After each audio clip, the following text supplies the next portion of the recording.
اور ابھی آپ کو بتائیں کہ کرسمس پر بھی اسرائیل نے مغربی کنارے پر روشنی کے بم برسا دیے۔ کرسمس کی شام خون کی بڑی ہولی کھیلی گئی۔ المغازی پناہ گزین کیمپ میں 70 سے زائد فلسطینیوں کو شہید کر دیا۔ خان یونس کے ناصر اسپتال کے قریب بھی بمباری کی گئی، درجنوں افراد شہید اور زخمی ہوئے۔ پوپ فرانسس کی کرسمس سادگی سے منانے کی اپیل، کہا انصاف طاقت سے نہیں بلکہ محبت سے آتا ہے، ہماری دھڑکنیں بیت الحم کے ساتھ ہیں۔ پوپ نے اسرائیل سے امن کی اپیل کی۔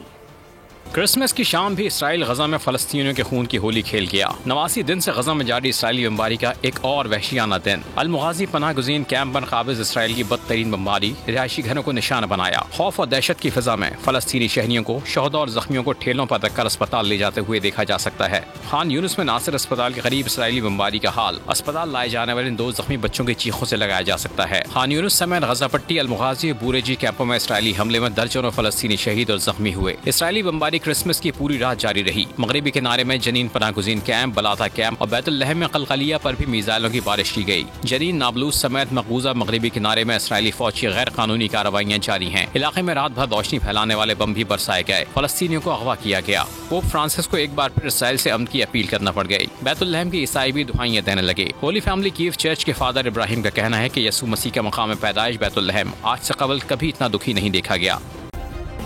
سبسکرائب کریں اور بیل دبائیں تاکہ کوئی خبر رہ نہ جائے۔